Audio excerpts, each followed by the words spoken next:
What's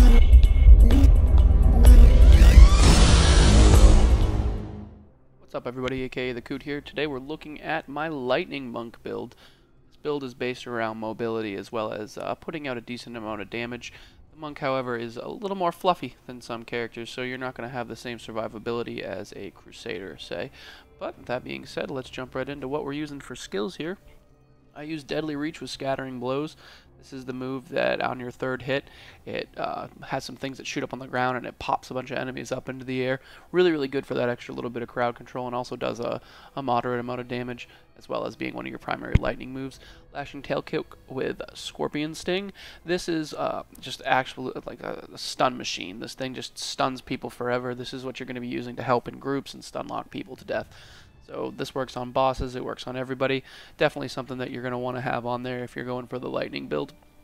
I use Mantra Conviction but with Overawe at the moment, but I've been known to switch that out depending on what Torment I'm on.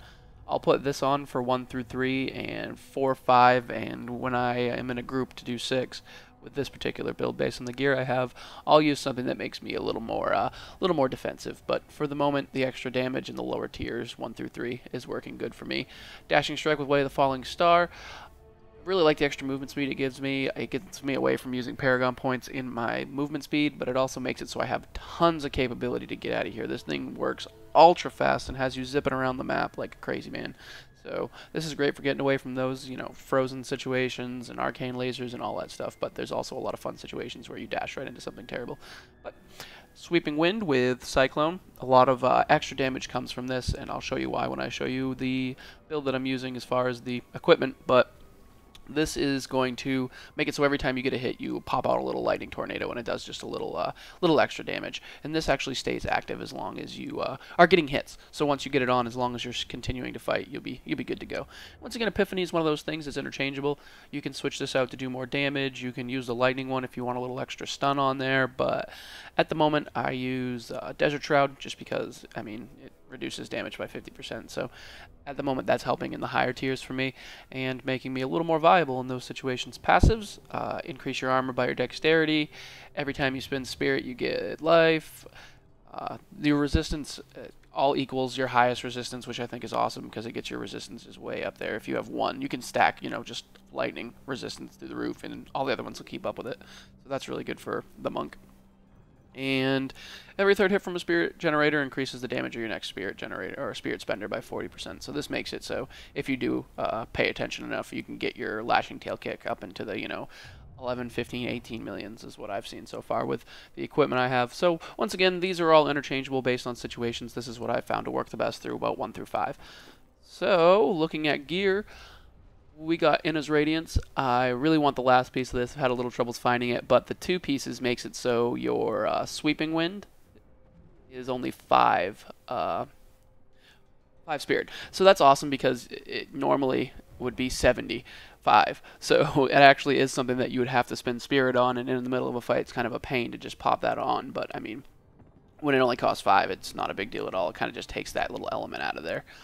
I use the Hunt of Oxo because the extra guys coming out do actually do quite a bit of damage, and I got some decent rolls on the increased crit damage and stuff. So once again, Ashera's, I went away from Augil's just a little bit on the shoulders just because Ashera's was a better combo for me when it came to that, and ended up pulling the 20 life out of this. So that worked out really good. I do indeed have the Augil's though, because you can't ignore the fact that that reduces damage from elites by 15%. So that's a real big deal. We got the Royal Grandeur on there, because that is just the most important piece you can have on any character. The gloves they have are, I don't want to say they're garbage, but they're not a set piece, and that's what I'd rather have there. But either way, they do the double crit, which is big. Get a little bit of lightning damage, and as you can see with this build, I've had to go more tanky, more set piece. I had a lot more lightning damage stacked up on him, but you pull the lightning where you can. Got a Leoric Signet once again. Probably could find a little better piece, but at the same time, it's not bad for what I have. 3 things of damage and some dex, so not bad there. That's where the other Ashera's piece is coming from. That 20% life and 100 resistance is keeping me alive in a lot of circumstances. And in his Temperance, the leg piece. Once again, I would love to have one more of these pieces just so I could have that gain the effect of all 4 mantras at the same time.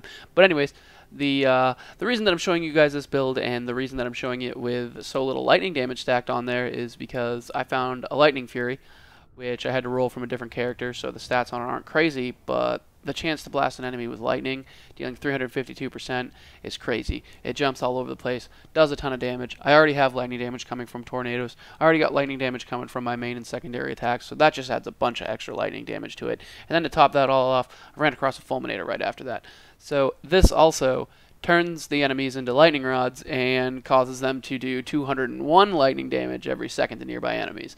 So basically, I have this doing a ton of lightning damage to everybody at all times, and then this doing a ton of lightning damage at all times right behind it, with Sweeping Wind doing a bunch of extra little damage. So all the little extra damage in this guy just makes it so you are doing an insane amount of your lower damages and your millions or your 500,000s. They're just popping up left and right, and they just never go away.